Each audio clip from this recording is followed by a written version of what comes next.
Hello all, welcome back to our channel. So students, in this video we will discuss a unit 4 explanation of the subject total quality management, that is TQM. So unit 4 name వచ్చేసి 6 sigma and its implementation. So ఈ chapter అనేది కొంచెం ఈజీగా ఉంటుంది and తక్కువ topics ఉన్న chapter అనమాట. So 6 sigma and its implementations అనేది చాప్టర్ నేమ్. ఎలాంటి టైప్ ఆఫ్ క్వశ్చన్ వచ్చినా you will be able to attempt it by watching this video. Okay, so skip చేయకుండా వీడియోని ఫుల్గా చూడండి. ఓకే, నా the first important question is what is 6 sigma అంటే define 6 sigma and what are the reasons of 6 sigma implementation and what are the features అని ఈ క్వశ్చన్లో అడగడం జరిగింది.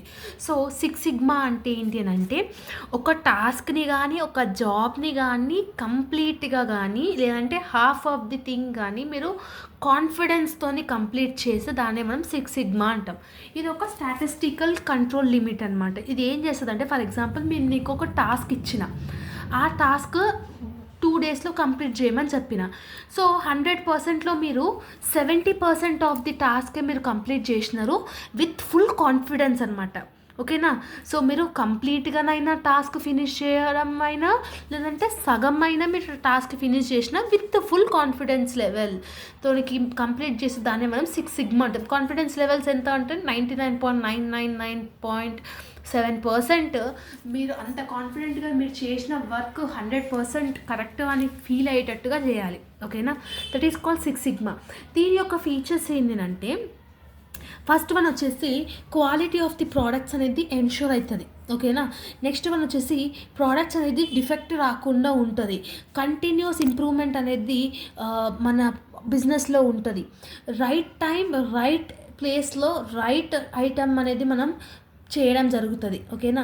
ఈ philosophy do it right the first time and every time, first time అయినా every time అయినా correct thing అనేది మీరు చేయాలి. ఆ ఫిలాసఫీని 6 sigma అనేది ఫాలో అవుతుంది అనమాట. నెక్స్ట్ వన్ ప్రాబ్లమ్ని సాల్వ్ చేయడంలో యూస్ఫుల్ అవుతుంది.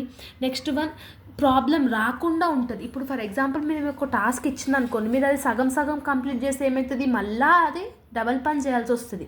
బట్ చేయాల్సిన పనినే మీరు మెల్లగా చేసినా కూడా నీట్గా చేస్తే దాన్ని మనం 6 sigma అంటాం. ఓకేనా?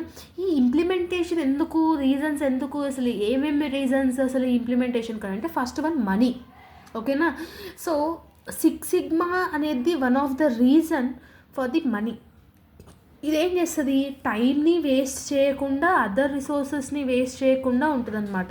లైక్ వేస్టేజ్ అంటే scrap, the cost of the scrap కానివ్వండి, రీవర్క్ కానివ్వండి, అంటే మళ్ళీ చేయాల్సిన పని కానివ్వండి, డిలే ఇన్ డెలివరీ కానివ్వండి, కస్టమర్ డిస్సాటిస్ఫాక్షన్ని రాకుండా ఈ 6 sigma అనేది హెల్ప్ఫుల్ అవుతుంది. నెక్స్ట్ వన్ వచ్చేసి కస్టమర్ యొక్క సాటిస్ఫాక్షన్. డెఫినెట్లీ కస్టమర్ ఎలా అనుకుంటున్నారో వాళ్ళ ఎక్స్పెక్టేషన్స్ని సాటిస్ఫై చేసేలాగా ఉండడానికే ఇది యూస్ఫుల్ అవుతుంది ఈ 6 sigma అనేది. అందుకనే ఎవ్రీ ఆర్గనైజేషన్కి 6 sigma అనేది ఇంపార్టెంట్. నెక్స్ట్ వన్ వచ్చేసి క్వాలిటీ. ఒక ప్రోడక్ట్ కానీ ఒక సర్వీస్ కానీ మనం ఎన్ష్యూర్ చేస్తున్నప్పుడు అది గుడ్ క్వాలిటీ కండిషన్లో ఉండాలి. అట్లయితేనే కంపెనీకి ఫ్యూచర్లో బెనిఫిట్స్ వస్తాయి అండ్ పాజిటివ్ రెస్పాన్స్ వస్తుంది, రెప్యుటేషన్ అనేది కూడా ఇంక్రీజ్ అవుతుంది. ఓకేనా? నెక్స్ట్ వన్ వచ్చేసి ఇంపాక్ట్ ఆన్ ఎంప్లాయీస్. ఎంప్లాయీస్కి ఏం ఇంపాక్ట్ అవుతుంది అని అంటే, ఫస్ట్ వన్ వచ్చేసి కాస్ట్ అనేది రెడ్యూస్ అవుతుంది, కస్టమర్స్ నీడ్స్ని ఫుల్ఫిల్ చేసేలాగా ఉంటుంది. సో ఇవన్నీ ఎక్కడ అచీవ్ అవుతుంది అని అంటే 6 sigmaని మనం ఫాలో అవుతున్నప్పుడు. నెక్స్ట్ వన్ వచ్చేసి ఆఫ్ కోర్స్ గ్రోత్ అనేది ఉంటుంది బిజినెసెస్కి. ఎప్పుడైతే కస్టమర్ సాటిస్ఫాక్షన్ మనం రీచ్ అవుతున్నామో డెఫినెట్లీ మన బిజినెస్ అనేది ప్రాఫిటబిలిటీలో రన్ అవుతుంది. Next one competitive advantage.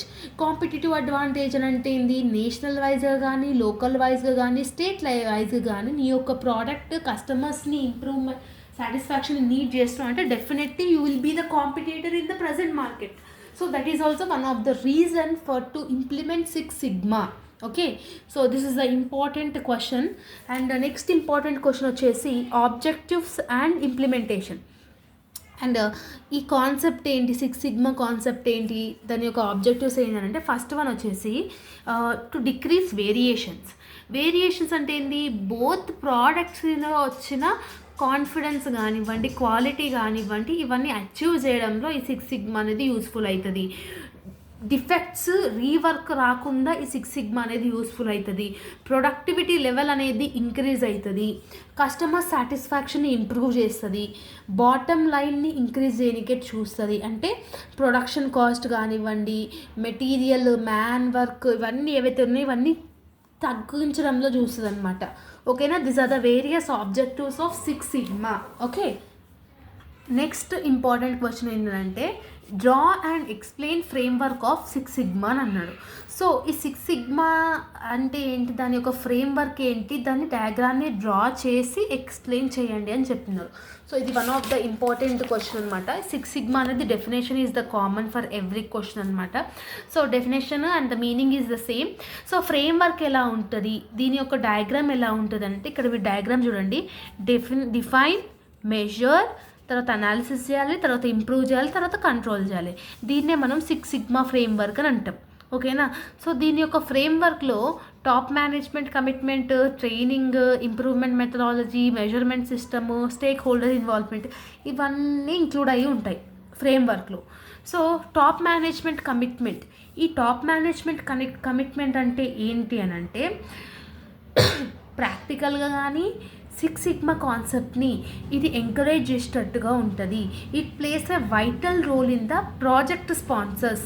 ఓకేనా, సో మన యొక్క యాక్టివిటీస్ని, ఆర్గనైజేషన్ యొక్క యాక్టివిటీస్ని ఇంప్రూవ్ చేయాలి అన్న top management motivation and commitment is important. Next one వచ్చేసి ట్రైనింగ్. ట్రైనింగ్ అంటే ఎంప్లాయీస్కి మనం ఎంత పార్టిసిపేషన్ ఇన్ ట్రైనింగ్ ఇస్తామో మన క్వాలిటీ అనేది అంత ఇంప్రూవ్మెంట్ అనేది అవుతుంది. That is the second framework point అనమాట. థర్డ్ వన్ వచ్చేసి ఇంప్రూవ్మెంట్ మెథడాలజీ. ఇంప్రూవ్మెంట్ మెథడాలజీ అనేది one of the core factor of the six sigma project. ఇది ఏం చేస్తుంది అంటే ఒక ప్రోడక్ట్లో మనకి ఏదైనా ప్రాబ్లం వచ్చినప్పుడు దాని రూట్ కాజ్ అసలు ఎక్కడి నుంచో ప్రాబ్లం అనేది వస్తుంది, పర్ఫార్మెన్స్ ఎక్కడ లో అవుతుంది, దానికి డిఫెక్ట్స్ ఎక్కడి నుంచి వస్తున్నాయి, ఇవన్నీ ఇంపార్టెంట్. అన్ని గురించి మెజరబుల్ చేసేదే ఈ సిక్స్ సిగ్మా ఇంప్రూవ్మెంట్ మెథడాలజీ అని అర్థం. నెక్స్ట్ వచ్చేసి మెజర్మెంట్ సిస్టమ్. సో రిలవెంట్ డేటాని ఎలా మెజర్ చేసుకొని, ఎలా కలెక్ట్ చేసుకొని, ఎలా అనాలిసిస్ చేస్తున్నాం అనేది కూడా ఇంపార్టెంట్. రిలవెంట్ డేటా అనేది important. Okay, so that is the measurement system. Last one వచ్చేసి stakeholder involvement. Stakeholder అంటే ఎవరు? Whoever is the persons involving in an organisations are called stakeholders. Either customers కానివ్వండి, suppliers కానివ్వండి, employees కానివ్వండి, owners కానివ్వండి, these are all the people who are involved in an business కదా, there are called stakeholders. వీళ్ళందరూ involve అయితేనే ఒక frequent six sigma rule అనేది follow అవుతాం. ఓకేనా, నెక్స్ట్ ఇంపార్టెంట్ ఏంటి అని అంటే organisational setup of six sigma approach అని ఉంది. ఇందులో ఈ డయాగ్రామ్ ఉంది కదా, చెప్పాను కదా, appeal council, sponsor, championship, black belt, black belts, master black belt, green belt, team members, ఇట్లా ఇది ఒక ఫ్లో చార్ట్ అనేది ఉంది. ఈ అపీల్ కౌన్సిల్ ఏంటంటే ఇది హెడ్ ఆఫ్ ది ఫంక్షన్ అనమాట. ఈ అపీల్ కాన్సెప్ట్లో సివిఓ, లైక్ మేనేజర్, డైరెక్టర్ కానివ్వండి వీళ్ళు ఉంటారు. స్పాన్సర్స్ అంటే ఎవరైతే ప్రాజెక్ట్ని గ్రోత్ చేయాలని చూస్తున్నారో, ఇంప్రూవ్మెంట్ చేయాలని చూసుకుంటున్నారో వాళ్ళు స్పాన్సర్స్. ఛాంపియన్స్ అంటే ఎవరు? విజన్స్, బిజినెస్ యొక్క డెసిషన్స్ కానీ దాని యాక్టివిటీస్ని కానీ ఒక పార్ట్ ఆఫ్ ది అవైలబిలిటీగా తీసుకునే వాళ్ళని ఛాంపియన్స్. మాస్టర్ బ్లాక్ బెల్ట్ అంటే ఏంటంటే 15 ప్రాజెక్ట్ కంప్లీషన్ అయ్యేటట్టుగా, నియర్లీ 15 ప్రాజెక్ట్ కంప్లీషన్ అయితే దాన్ని మనం మాస్టర్ బెల్ట్. బ్లాక్ బెల్ట్స్ అంటే ఏమంటామనంటే ఆ persons who completed the black belt certification at least 4 ప్రాజెక్ట్లో ఎఫెక్టివ్గా కంప్లీట్ చేయడానికి వాళ్ళని బ్లాక్ బెల్ట్స్ అంటాం. గ్రీన్ బెల్ట్ అంటే ఏంది? Who completed green belt certification and improves project ఎఫెక్టివ్లీ. లాస్ట్ వన్ వచ్చేసి టీమ్ మెంబర్స్ అంటే ఇది తక్కువ నుంచి ఇట్లా ఎక్కువ అనేది ఉండదు. Okay, this is the organisational setup of six sigma approach అనే అర్థం. ఓకే, నెక్స్ట్ ఇంపార్టెంట్ క్వశ్చన్ వచ్చేసి మోడల్ ఆఫ్ డిఎంఏఐసి, దాని గురించి ఎక్స్ప్లెయిన్ చేయమని చెప్పి అడిగినారు. ఇది ఒక ప్రాబ్లమ్ సాల్వింగ్ అప్రోచ్ అనమాట. దీంట్లో మొత్తం 5 పేజెస్ ఉంటాయి డిఎంఏఐసి అని చెప్పేసి. ఫస్ట్ వన్ వచ్చేసి డిఫైన్ ఫేజ్. ఫస్ట్ మనం ప్రాబ్లం ఎక్కడి నుంచి వచ్చింది అనేది క్లియర్గా అబ్జర్వ్ చేయాలి. That is called define phase. ఇందులో ప్రాబ్లమ్ ఐడెంటిఫై చేసి దాని యొక్క మెజర్స్ ఏంటి, దాని అనాలిసిస్ ఏంటి, everything we will discuss in this phase. Next one measure phase. ఈ మెజర్ ఫేజ్లో different critical problem solving nature ఏవైతే ఉన్నాయో, ఓకేనా. సో దాని గురించి ఇన్వాల్వ్మెంట్ అయిన దాని గురించి అనాలిసిస్ చేసేదే మెజర్ ఫేజ్ అనమాట. నెక్స్ట్ వన్ వచ్చేసి అనాలిసిస్. అంటే అనాలిసిస్ అంటే ఏం చేస్తుంది, వేరియస్ స్టాటిస్టికల్ టెస్ట్ కానీ హైపోథెటికల్ టెస్ట్ కానీ ఇవన్నీ క్రిటికల్ టెస్ట్లు కానీ చూసుకొని అవుట్కమ్ ఎలా వస్తుంది, ఓకేనా, దాని గురించి ఫాలో అవుతుంది. నెక్స్ట్ వన్ వచ్చేసి ఇంప్రూవ్ ఫేజ్ అంటే వేరియస్ ఎఫెక్టివ్నెస్ని అవుట్కమ్స్ని మెజరబుల్ చేసి దాని రేంజ్ని దాని యొక్క కస్టమర్ సాటిస్ఫాక్షన్ని ఇంప్రూవ్ చేసేటట్టుగా ఉంటుంది. That is called I. And the last one C ఏంటి అంటే control phase. To ensure the quality productivity and the processes whatever we have getting involve దాని అన్నిటిని ఎలిమినేట్ చేసి ఫస్ట్ 4 ఫేజెస్లో ఏదైతే అనుకున్నామో అది కంట్రోల్ చేసేటట్టుగా ఉందా లేదా అని చెప్పి చూస్తుంది. This is the final phase of DMAIC. Okay, last important question ఏంటంటే benefits and cost of 6 sigma.